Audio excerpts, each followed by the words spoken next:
Hello, and thank you for joining us for the webinar from Bro to Zeek, Making Sense of Network Traffic for Security. My name is Simon Gibson. I'm an analyst at GigaOm, and I have with me Mr. Smoot. Steve. Hi, I'm Steve Smoot from Corelight. And so today for this presentation, we are going to discuss a little bit about who we are and some of our experiences, a little bit about Bro and Zeek and Corelight, and sort of help clear up what sort of the name is about and some of the history. We're going to take a quick trip back in time and look at network traffic as it has grown over the past 20 or so years. And then we're going to get into why the space of network traffic analysis for security is so challenging, what we set out to solve, and then give you guys an overview of Corelight, and we're going to discuss some of the best practices. Finally, we're going to take a few minutes for Q&A. So if you have questions, please do type them in, because we would love to get some questions and have a chance to talk about it. So let's get into a bit about who we are. Steve, why don't you start out, and then I'll give a little bit of my background. Sure. Like Bro, I started at UC Berkeley. I actually studied computer science, but specialized in video, which is nothing to do with networks. But as I worked on streaming media at Fast Forward Networks, which was later bought by Inktomi, I learned a ton about networking, because it turns out most of the challenges in streaming media are not on the video side, they're on the networking side. I took that to Riverbed, where I started sort of all the technical groups outside of engineering. And I learned, again, more and more about networks, faster networks, the breadth of protocols that you see on networks, all that juicy stuff that caused the internet to work. I then, with a friend of mine, started a company called Odge that had a great vision of bringing APIs to the masses, and unfortunately didn't succeed in doing that. And now I'm at Corelight, where I'm trying to do the same thing as at Riverbed, starting all the technical groups, diving into the technology, helping customers solve their problems.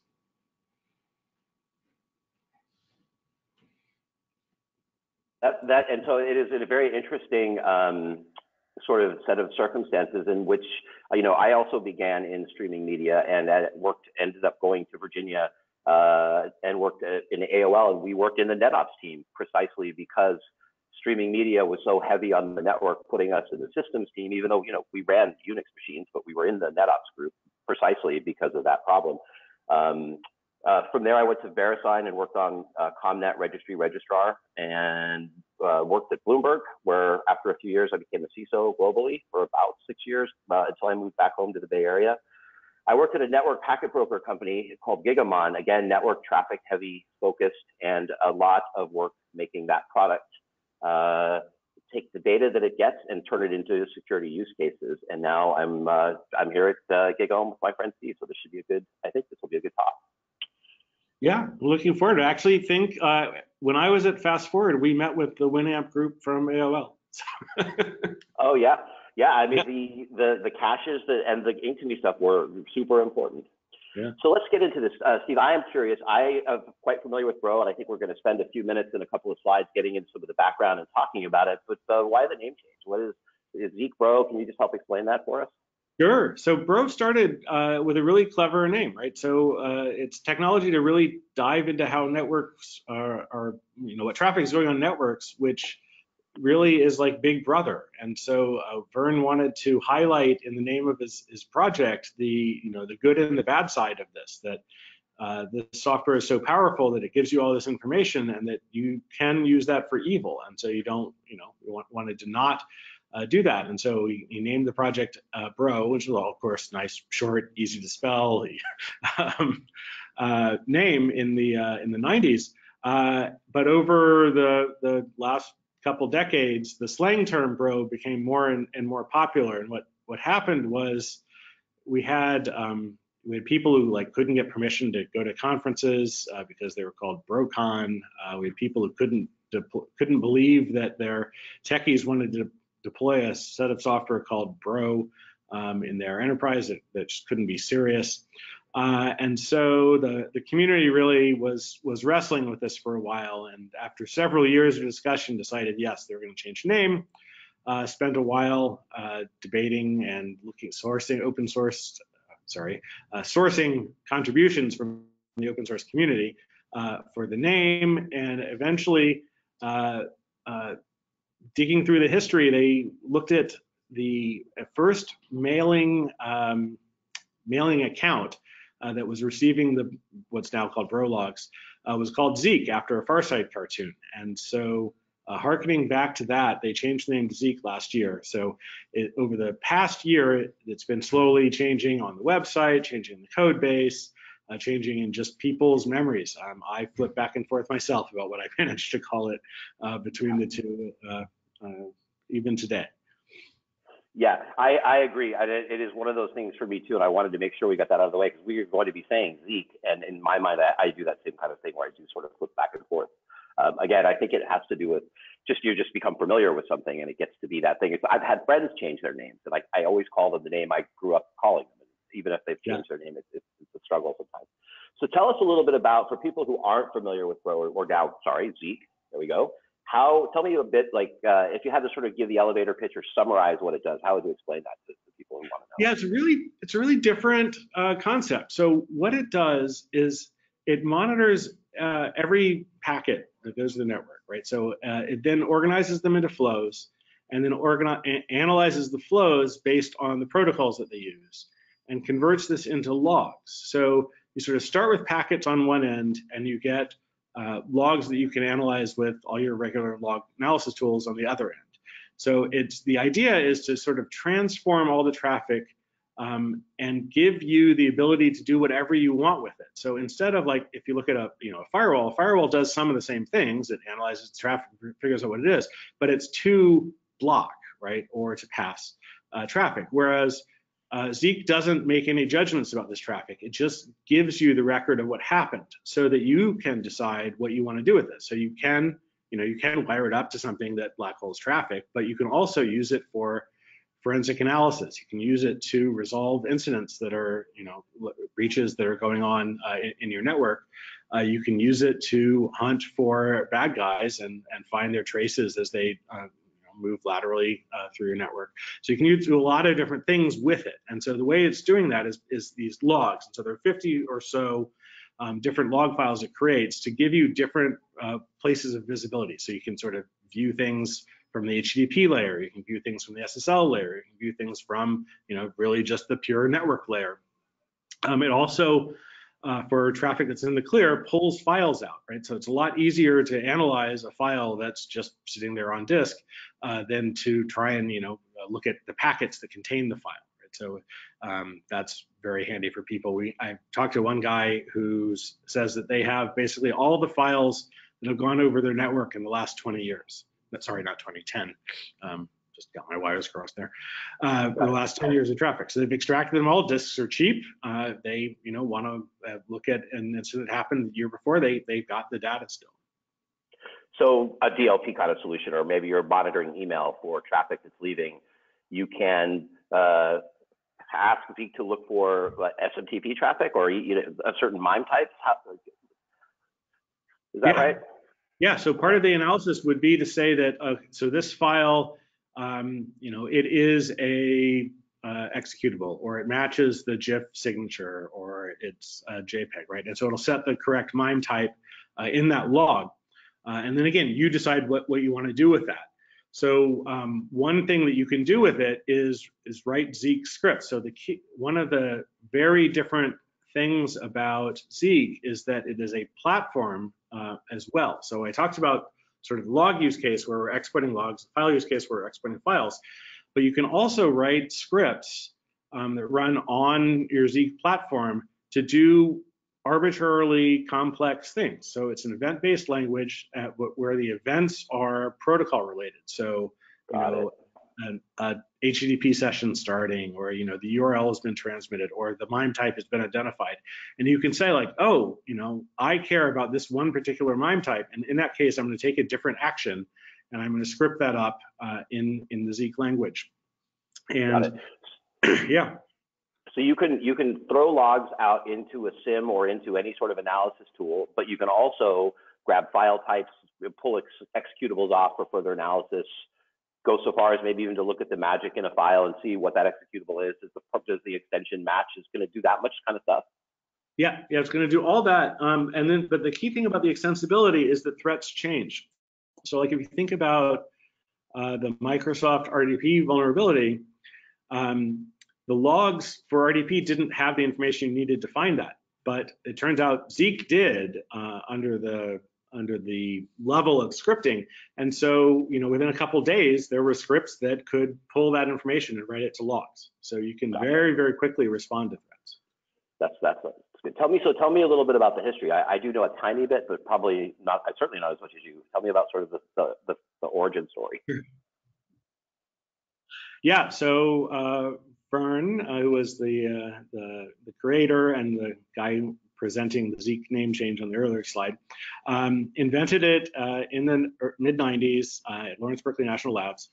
He was doing research on TCP, and he, initially was using, like most of us did back then, TCP dump, and then using TCP dump to read the dump files and analyze them that way, and had Perl scripts on top of that and all sorts of stuff.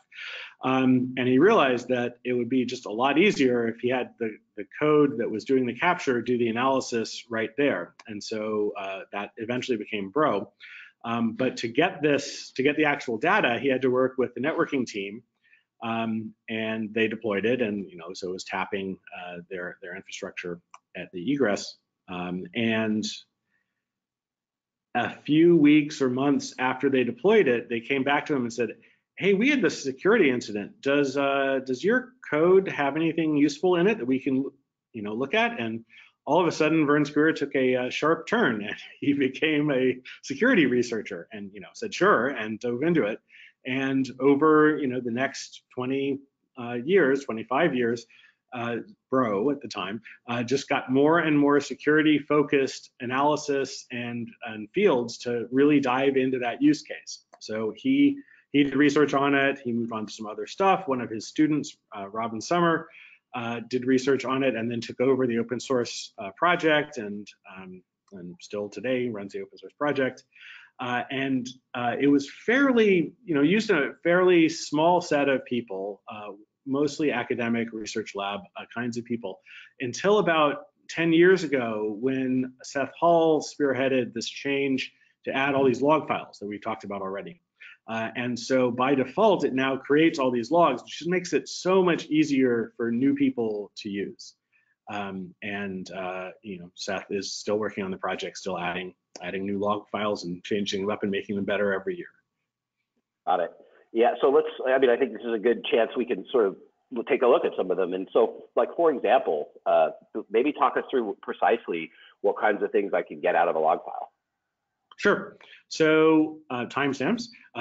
So we've got sort of the bottom of the screen, 4 different fields named. So people look at the logs either in the JSON format, where you have field names and associated values, or in what's called the tab separated value format, which is the original form where it's all in columns.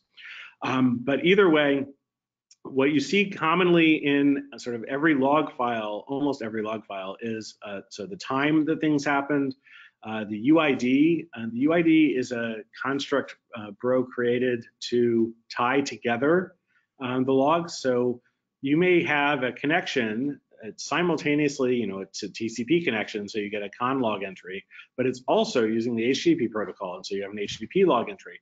Well, if you just have timestamps and quads of IP addresses and ports, you can tie these together with relatively high probability, but it's just a pain. And so really difficult, yeah. Exactly. So what Zeek does is ties them together automatically for you by creating a unique ID for each connection. So wherever it ends up, say this HTTP connection ended up transmitting a file, then there's going to be a files log entry as well. So all of these will be stitched together with the UID. And it also just does a bunch of the housekeeping for you. So it says like MD5 SHA-1. So it will do an MD5 calculation, a SHA-1 calculation for every file, because even remember, like we're trying to make it easier, right? And so if doing the MD5 is one of the first things you're going to do when you give it a file. Like, we'll just have that happen automatically, and so the log will already have the hashes for you in order to just ease your workflow. Yep. And then similarly, there's a unique ID for files, because you may see the same file transmitted over different connections, and there's no reason to analyze it multiple times, and so it consolidates all those files into one and uses the same file unique ID. Yeah, I definitely, this is one of those, and I think when we get into talking a little bit about the network too, where people, I think sometimes don't quite understand the complexity and the volumes of traffic. When you have a high volume, network, and there are many, many requests, and there's an HTTP request that then results in some machine downloading a file and getting infected, figuring out the source of that HTTP request it could be very difficult. It could be a file embedded on a web page that somebody went to. It could be a zillion things, and being able to have some way of stitching together not just timestamp, but also the resulting output of that action, and what occurred is extremely useful. And when I think about threat hunting, and specifically, you talked a little bit earlier about finding lateral movement on your network and why this is such a powerful security tool. But I think this is a super, super important point that we make about being able to identify the source of an attack, as well as catching somebody there. Yeah, absolutely. I mean, so threat hunting is pitting yourself against your adversary, right? And the more data you have, the more information you have about what has happened on your network, the more quickly you can make sense of it, the more likely you are to catch them before they succeed in their mission. So Zeek is really useful for threat hunters. Also, one of the things I've talked to some security researchers at Mozilla, like, they do threat hunts sort of by hand to test out ideas, and then they codify them, into Python scripts or whatever, searches in their SIM, et cetera. To do that, having a really regular data format just makes it much, much easier to script, right? And so, they view that a successful hunt not only, finds things or proves that they weren't there, but it also gives you a tool that you can just run all the time, right? And so they have this huge collection of tools that are just checking for tracks continually. Interesting. And so in terms of sort of community size, this had occurred to me as well, again, being a little bit familiar with it, but more on the sort of, we've used it, deployed it, and I've had some good experience, but in terms of the community side and the contributions that are made, and can you just talk a little bit about, the beyond Mozilla, the size and sort of some of the deployments that you've seen? Well, let me answer that in two different ways. So the community, there are thousands and thousands of people who look at Zeek logs, probably tens of thousands. So it's used in SANS training. It's used in a bunch of military disciplines for actual defenders who have cyber defense as part of their remit. You can sort of visualize it as a pyramid upside down. So you have this huge set of people who are used to seeing the data, who can use the data. You then have a smaller but still pretty large number of people who interact at the script layer, right? So they can read scripts, they can change parameters of scripts, maybe they write scripts.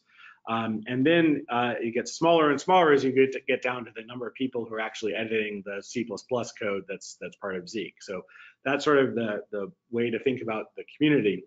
But in terms of the other way to think about the question, like in terms of size, right? So you have millions and millions of logs created even within minutes on some networks. So we know that there are people who monitor multiple hundreds of gigabits per second on their networks with Zeek. So it definitely scales in that direction as well. Got it. I think one of the other things, with your experience at Ink2Me and mine and Riverbed and now here, I think it's an interesting conversation to have and go back in time a little bit and sort of talk about the internet as it was like in 2000. Do you want to tell me what your experience was, especially sort of in the early days and as it started to ramp? Yeah, I mean, who thought that everything was going to go in this direction, right? It was oh goodness, 300 baud modem I started on, right? So that's a tiny trickle on this little graph here. So this is just showing, the exponential growth of traffic. This is a very, it's a well-monitored data point. It's a particular university's traffic logs. What's really interesting about this graph is that it's self-similar. So if you cut this off and zoomed in on 2000 to 2005, it has the exact same shape as you're looking at for 2000 to 2015-ish, right? So it has that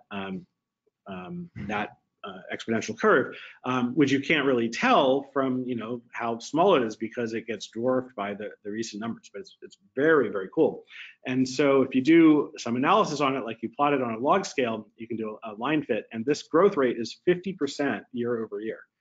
It's an amazingly tight fit on the graph, and 50% year over year is just an insane growth rate.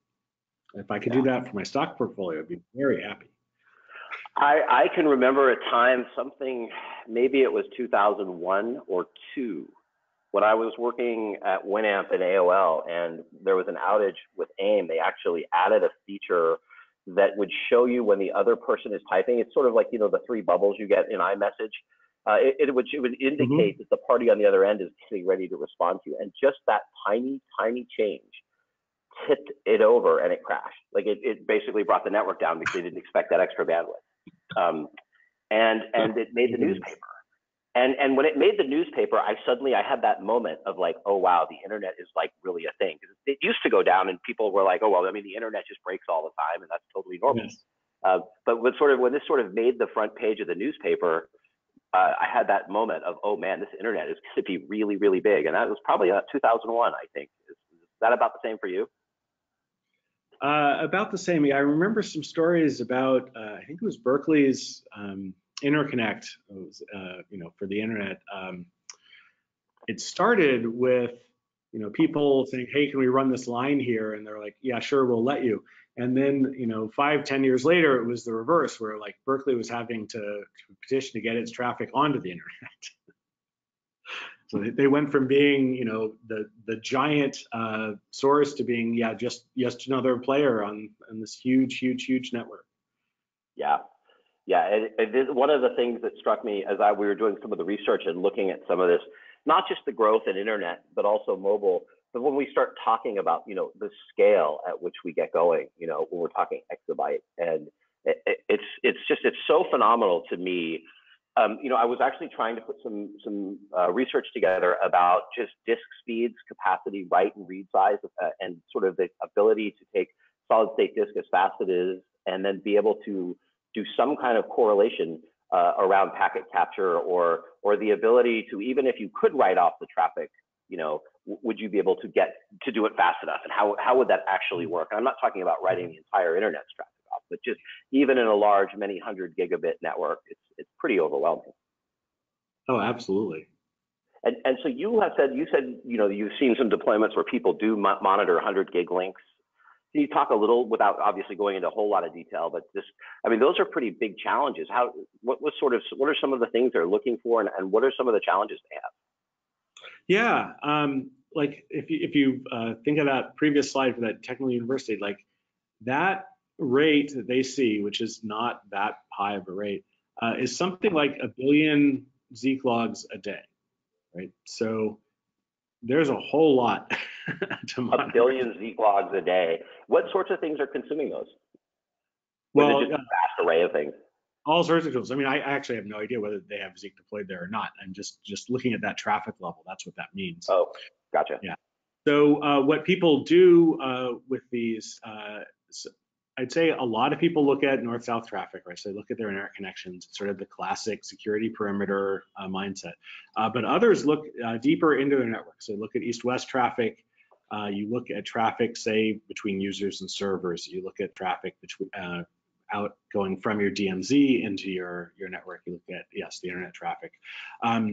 People use it for different reasons, but you'll see very high data rates for some people's north-south connection, but much more high rates internally, right? You have just 10 gig networks that your server farms are connected to.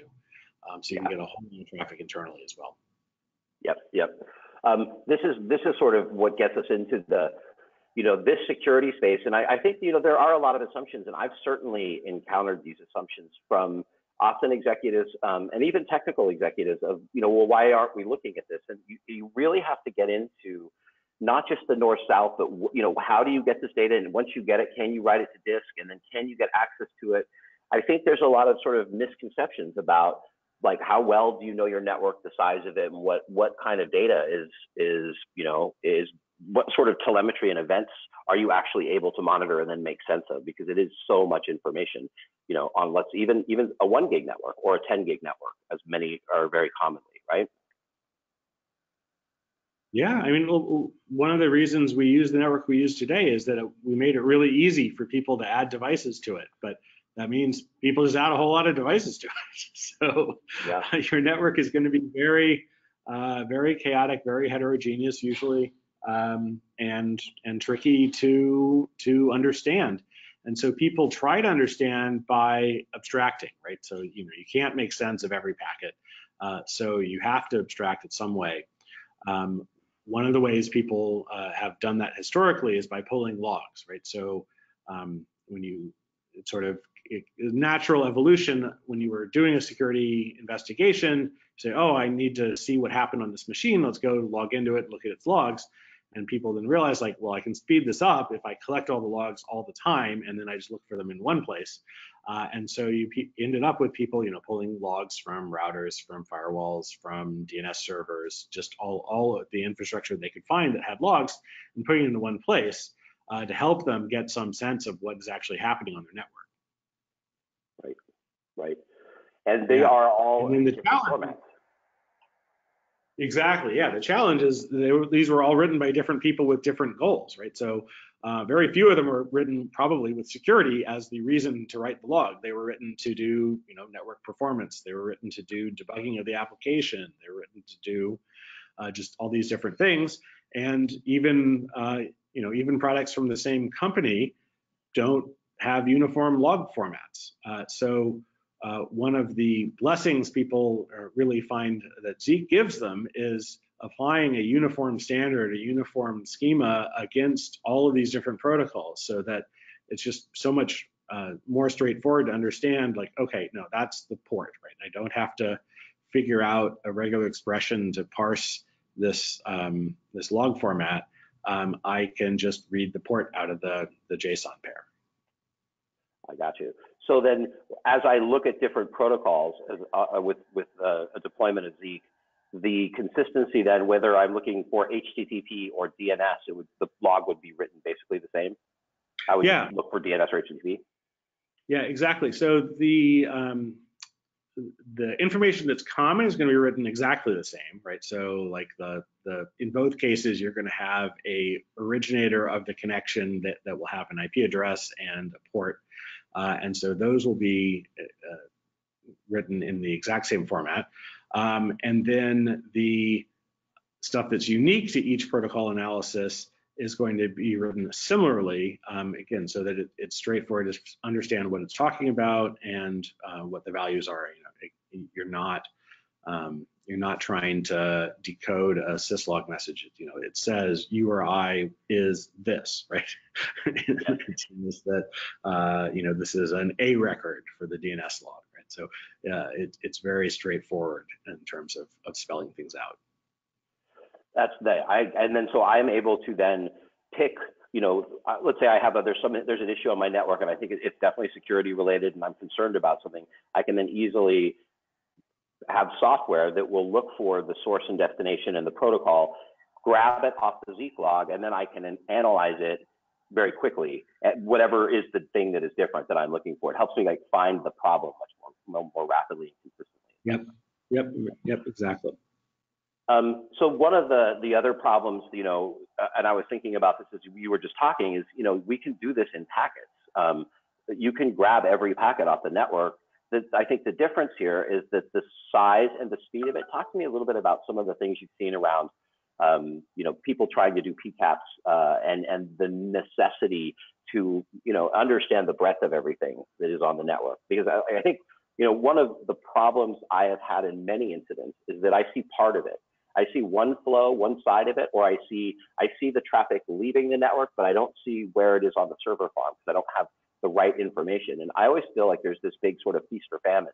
You either have too much stuff and you can't find it, or you're missing the most important thing in the investigation. And I've definitely had a lot of those problems. Yeah, so the cool thing about writing stuff in a much more concise manner is that you can afford to collect it in more places, right? So, you can get a couple different advantages, right? I can run a packet capture on my internet link and dig through that. But yeah, as you point out, I'm probably not going to do it on every link in my enterprise. And so I have visibility gaps, whereas if I'm writing logs from all of these locations, it's a much more tractable amount of information. So it gives you the ability to capture in more places. It also, we just keep talking about speed. Like if you're running a 10 gig network, that means you're writing a gigabyte a second, right? And so even if you know exactly the minute of the packet capture you're talking about, you're searching through 60 gigabytes of traffic. It's just slow. Yeah, it's true. And I think there are as we were talking earlier. Yeah, no, I think you're absolutely right. And that's, you won't tap all the links in your network precisely because of that problem. And duplication, right? I mean, some packets are just going to be the same. So now you're getting more traffic than you actually need or even want. So you end up sort of blind on the other side because it's either all or nothing with packets, right? Mm-hmm. Yeah, some people try and address it by collecting less dense things like Netflow. It's just that there's so little information there that they're just not all that useful, right? Yeah. Let's talk a little bit about Netflow. That's another one because Netflow is effectively metadata about packets, right? Yeah, it's roughly corresponds to the Zeek con log. So it's this host talked to this host on this port from this time to this time, sent this many bytes. You can use it a little differently than that, but sort of at the high level, that's what most people are looking for out of it. And so, from a security standpoint, we sort of talked a lot about the ways and means, right? We've sort of talked about summarizing traffic into log formats that are consistent and common to be able to identify things. And we've talked about some of the problems of grabbing packets. I think it's really interesting, a point you made early on, which was with Zeek, you can write a script to extract data from streams. And so again, one of the reasons you would keep packets is because you would want to go back forensically and do some analysis on an executable if it turned out that was malware. The ability to just, watch traffic and just grab executables and write them off. I mean, you go from that gigabyte a second being written to probably, far less unless you're just shipping executables, right? Oh yeah. Probably there is a lot to be said for that. But what I have seen with many solutions is that it is that ability to try and make sense of what is being seen on the network. I mean, at the end of the day, right, what I feel like what good security gives you is the ability to look at an event on a network and know if this event was meant to happen or not. Is it a good thing or a bad thing? And in order to do that with some efficacy, you have to have that kind of information. You have to be informed to know whether or not, this person should be logging in on this computer at this time. And the way to get that information is I think the most, accurate source of truth is the network. I think it is the hardest place for bad guys to hide, right? Exactly. I mean, so we can talk about encryption, which is their best way to hide, but a compromised host, when you're forensically looking at it, everything is questionable, right? So it depends how deeply it was penetrated. If they had root, all the logs can lie, right? They can just delete them, which is common, of course. But they could fake them if they had sufficient time and desire, right? So you could generate a lot of incorrect information on the log. But if the packet goes, if you want to communicate over the network, you have to actually send data over the network, and it's going to be there. It's ground truth in that sense that these two hosts communicated, and this is how much they sent, and this is the protocols they used. So you brought up encryption. That's interesting to me. I've seen some techniques to look at traffic heuristically to try to ascertain, what this encrypted connection is doing, because I can't see in it. How does what are the thoughts that Zeek uses around that? Yeah, so encryption is the best answer for hiding in many networks. Actually, it turns out not in all networks. So if the network that you're on doesn't have a lot of encrypted traffic, then you'll stand out if you use encryption, right? So some of it is definitely network dependent. Though in most enterprise networks, especially on internet connections, you're going to see a lot of HTTPS. So there it's not standing out. So it turns out there's a lot of information exchanged before the encryption starts. So you get information about the certificates, you get information about the server names usually, and you can use this information in a lot of different ways to still find badness, even though it's going to end up that you can't see what was actually transmitted, but you can see that, oh, this isn't really Internet Explorer, right? This is somebody pretending to be Internet Explorer. That is really interesting. And so there are different techniques for that. So there's a one that came out last year called JA3, which is a way of fingerprinting connections, which is again is all about speed, right? You could dive into all these fields on their own, but instead you fingerprint things and you compare fingerprints. So it's like an MD5 in that sense. Got it. Lots of different techniques. So it's something that you would identify as suspicious, then you would script and say, using this, if you see this type of behavior, then please send me an alert. Yeah, you could do that, or you could just log it. Like, it's just like anything else. When this script initially came, it was just an extension on top of Zeek that you can just load this, and then now your HTTPS logs, which would be SSL log, will have a fingerprint written in them automatically. Gotcha. For things like certificate expiration date or CN, common name, and any of those other fields and certificates, would I be able to grab those? Yeah, totally. And so I could look for, say, self-signed certificates on strange ports, and that is again, all that stuff gets written off, and I could write just an expression or ask a Splunk or some other tool to then tell me about it. Yeah. Yes, you can. Actually, you indirectly talked about a benefit of Zeek that we hadn't covered, which is that we do the analysis on all ports. So we're not just saying, this is 443, we're going to look for this kind of traffic. We're saying, oh, look, this is SSL traffic on port 80 or port 2973, right? And we'll find it as SSL, we'll analyze it as SSL and log it that way. So it's another way to keep people from being able to hide. What about for things like, say, DNS tunneling? How does it? It's quite difficult to look at DNS logs and try to glean that apart from sort of speed and maybe some identifiers. What kind of, again, that's one of those more in the protocol questions, but I'm curious how Zeek deals with that. Yeah. So one of the neat things about Zeek logs for DNS is that you get both queries and responses in the same log line.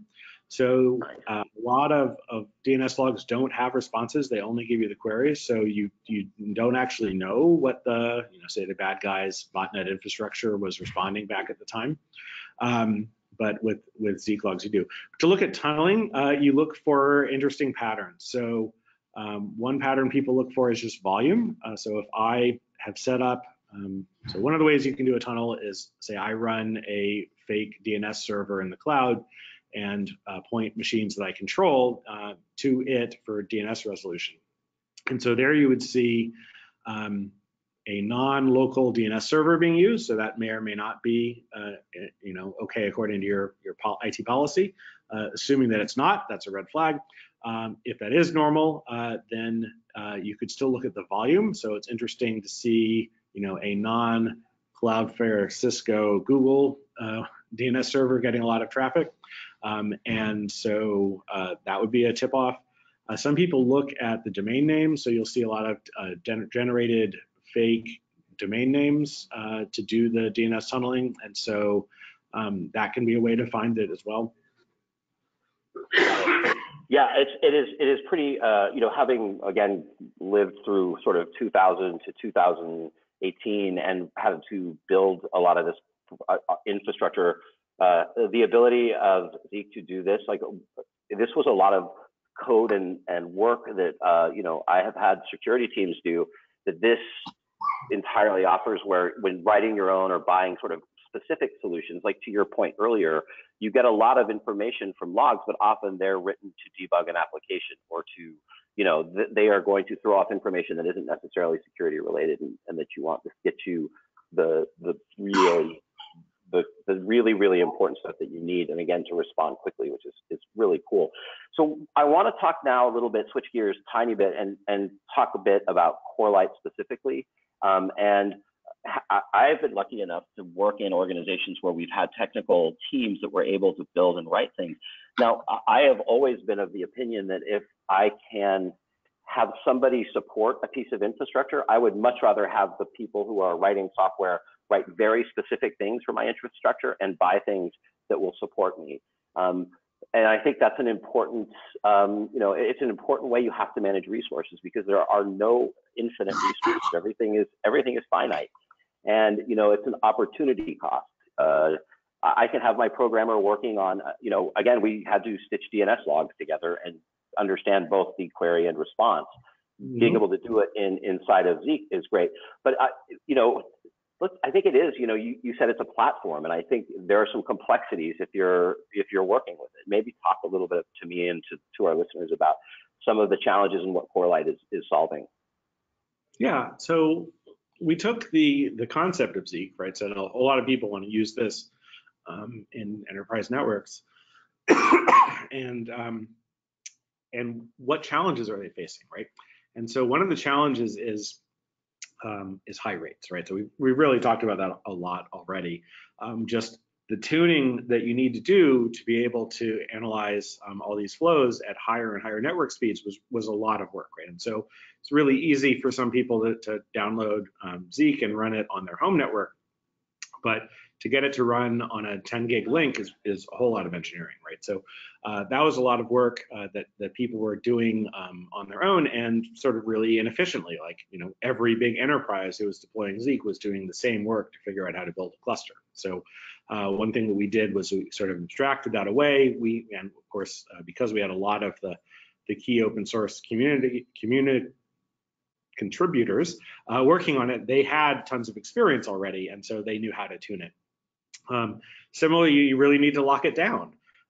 If you have this place that is monitoring all of your network traffic, that is actually a juicy target for the attacker, right? They can, in one attack, start using your logs against you by seeing all of your traffic and spying on you that way. And so that was another challenge. And then, yeah, as you said, just supportability. Like, there's a ton of work to do to connect Zeek to where you want the logs to go, whether that's your SIM or an analysis tool like Rita, or a service being offered by somebody else to look for badness in your network. Just all this plumbing is something to build and maintain, and et cetera. And so Corelight's idea was to really make an enterprise level version of Zeek and attack all those problems. So make it easy, give you control, make it high performance, that kind of stuff. And so we do that on physical appliances, we do that in the cloud, and we do that on virtual machines as well. And then I sort of briefly mentioned clustering. Like, for any given box, there's only so much you can do, and if your network is bigger than that, you're going to need more than one box, right? So then the question of, how do I hit a 100 gigabit, 1000 gigabit network? I'm going to build clusters, and so how do I manage the clusters? And then you want things like fleet management, which is a central management product to handle a bunch of networks or boxes on your network. So it's a way of really taking and again, open source it's more of the combined expertise of the users of over 20 years, and being able to deploy the right sort of size and shape in your network without having to hire a whole bunch of technical people to run it. Yeah. Exactly. It lets you focus your time on analyzing the logs, not on maintaining your infrastructure. And in terms of the logs, how does it differ from, when I've used Zeek, it was a scripting language basically, and you sort of wrote and asked for your data, and the way you sort of pulled information off and then had it write to disk. you used sort of a scripting language. It was almost C-like. And what does Corelight offer in terms of differences for people who maybe not as technical, that wouldn't be able to use it? So the key core of the platform is still Zeek, right? It's the open source version.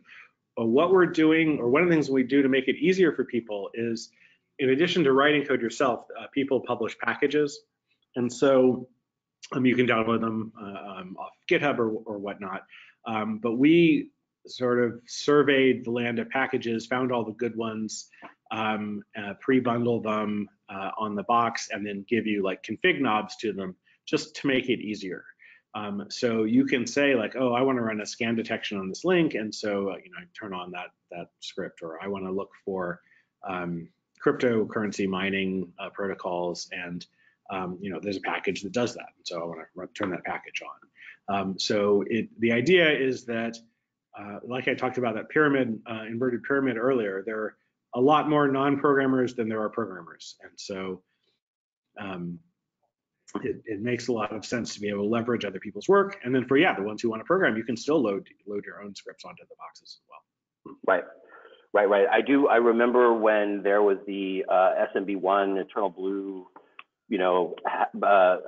vulnerability. It was really nice that we were able to very quickly, with our instance of at the time Bro, quickly ask it to look for SMB1, and we identified a whole pile of machines that, for no good reason, had it turned on. We were able to get out in front of that. Yep, exactly. And I just remember kind of being in the middle of that and kind of remarking that, wow, if we weren't a very technical organization, I don't know that someone would, an analyst, right, a level 1 or even level 2 analyst would be able to log in and affect this kind of change. So I think that is a very important kind of differentiator as well. I'm really also interested in some of the deployment models, specifically about, it's truly just a passive piece of software that just listens and then summarizes. There's no interception, right? Yeah, most people use it completely passively. Certainly, by design, all you're doing is tapping or using a network packet broker or aggregation network to pull all your packets into one place. You can, through integration with other technologies, use it to more actively influence other stuff, like SOAR type solutions, or the logs go into your SIM and your SIM fires off an alert, right? So you can cause action to happen, but the actual monitoring is completely passive. Got it. And so actually, one of the people who's sort of tuning in gave us a question about, are there any AI abilities for log analysis? Beyond, perhaps it's security-focused AI, but just sort of generally speaking, are there AI abilities for this kind of analysis, Steve? So machine learning is a really powerful technique, and one of the things it needs is a ton of data, right? And what Zeek is doing is creating that ton of data for you. So there are definitely people who have successfully applied ML techniques to Zeek logs. I'd say, the origin of Zeek is around creating the data rather than analyzing it, right? It's trying to be judgment-free, but it's definitely part of an AI solution for security. Got it. I think part of that, being able to train for heuristic tells of infection could be super, super useful. Well, another question we got too, specifically, talk a little bit about the sort of the cloud usage for it, not just the deployment, but also kind of, is the threat model different? And then sort of what do you see in terms of its usage, and then ultimately at scale being deployed in the cloud? Yeah, a lot of people really worried about the cloud, right? So you have much less control of the infrastructure. You just know less about what's going on compared to your on-prem. And so they've been, and you can't, tap, so people have been worried about how to actually maintain adequate security standards for their cloud deployments. In response to that, the Amazon and Microsoft have both announced taps. And they're also, as I'm sure you're aware, Simon, GigaOm and Ixia and Nubeva have agents that you can install. So you can sort of virtually tap either through the infrastructure itself or through something you deploy with your cloud infrastructure to get a handle on the traffic. And then, just like on your on-prem, like the tapping is step one. Actually doing something with the information is where you want Zeek. And so that's why people deploy Zeek into the cloud. It's different in the sense that there's a lot more sort of east-west traffic than people are used to. Like I said, a lot of people sort of with the security perimeter concept in mind focus on north-south, whereas in the cloud, you get a lot of instances talking to each other. So it's sort of more of a northwest and north-south, sorry, I said that wrong, but anyway, deployment. You also see a different model. You see like a lot of small instances rather than one big instance, because you don't typically have, oh, this is my 10 gig link. I need to analyze 20 gigabits per second of traffic here. I just need to, analyze the stuff coming out of this virtual network or the stuff coming out of this instance. So it's smaller. I wonder, you talked earlier about the types of protocols. So there is a bit of a protocol decoder in it, and there's a fixed number of protocols that it will be able to sort of understand and talk about. Is that accurate? Am I right? That is, though. It is also extensive that way. So you can add more protocols to it. Okay, that's what I wanted to get to. So I'm thinking about this in terms of sort of microservices and containers in the cloud. Have you seen any sort of use cases where people are thinking about how to look at, a bunch of containers turning up and down and doing it very quickly? Is there anything to do, like, are there new sort of modules that need to be written, or am I able to deploy Zeek or Corelight and have just that and start to understand a bit more about my, my Docker's infrastructure? Yeah, the key thing I think here is that how dynamic it is, right? So when you think about an enterprise network, my IP address, for my laptop does change because we use DHCP, but it changes on a very slow scale, right? And my mail server, it may never change its IP, right? So I can build this understanding of my infrastructure that's fairly static. Not completely, because you definitely do have changes, but in the cloud, like I can do a Terraform deploy, and all of a sudden everything is different, right? So it's much more tricky to track, right?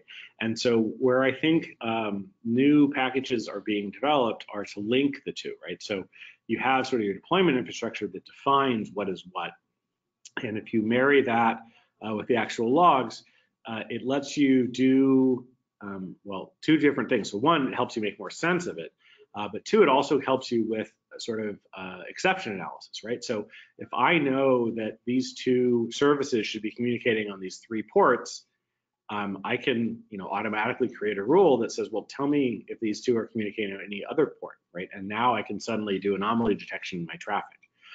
So this is definitely a cutting edge area where people are being creative and coming up with new things, new scripts to write, new ideas to try out for the cloud use case. Yeah, we are definitely seeing a lot of companies who are focusing on microservice security specifically, and also just honestly just management too, just the performance, operations, so it's integrity, availability kind of aspect. And it does seem to me that I think this is an important part of the conversation too, which is Zeek actually is part of a lot of different types of network threat detection tools, correct? Yeah.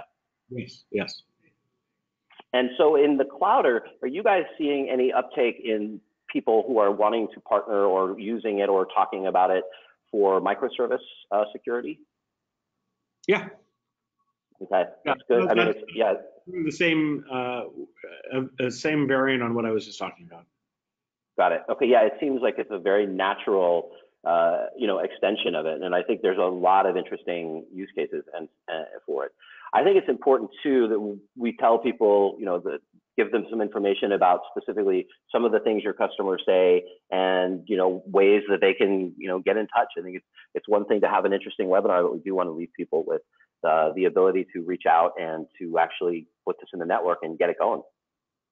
Yep, we try and be very reachable. So our website's corelight.com, and it's got a blog with a bunch of security thoughts. We have a very sort of free editorial hand. Anybody in the company can say, hey, I want to write a post.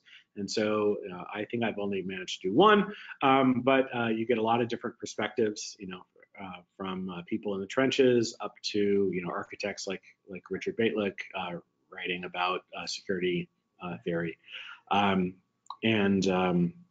We have, obviously we sell these products. We have both physical and virtual and cloud as discussed, and we have trials available if anybody wants to try it for themselves.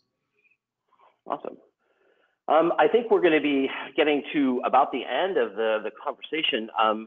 We were going to have a poll, and we decided to just, I think, talk through it a little bit more because there's a lot of information in here, and I feel like we ought to sum it up, Steve. Okay.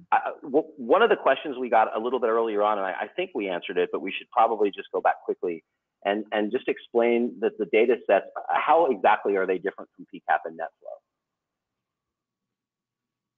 Netflow? The data set? Yeah. So how does it differ? I think I have a pretty good understanding, but we Sure. had another question, and I think it's important that we make sure that we sort of explain the differences between collecting Netflows or PCAPs versus using Zeek or Corelight. Absolutely. I harken back to childhood stories. It's the Goldilocks story. So you have the porridge that's too hot, and you have porridge that's too cold, and you have porridge that's just right. So Netflow is really easy to collect, but very, very little information. PCAP is very hard to collect, but it is all the packets, right? So, in theory, you could tap every single link and write every single packet that ever goes to disk.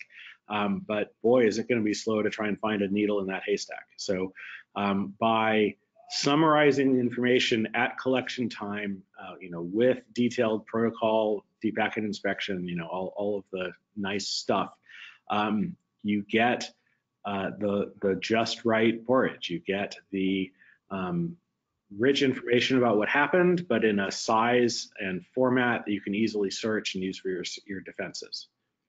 Right. One of the other things too, I think, as we're wrapping this up, that was for me really important is the ability to, that it is really a platform, that it is a way to do more than just run TCP dump and have packets summarized. For me, that is a lot of the power, the ability to quickly, like in my case of the SMB1, for example, to be able to quickly deploy something. I think those, the example you gave of having it affect other traffic based on results and take some, do some orchestration and some work around, because of these events now do this. This is super powerful. And most security operations centers, could definitely, who aren't able to benefit from having the technical people to deploy Zeek, should absolutely be looking at getting this traffic summarized into their tools. There's no doubt about it. Exactly. It just makes it a lot easier for people to deploy and maintain. Yeah, the platform, for me, the huge value is that it gives you the ability to respond dynamically, right? So the landscape is always changing. There are new threats, and your virus tools update very quickly, but almost all the other security infrastructure is pretty slow. And by having a platform, you can community source new packages to detect new threats. It's great.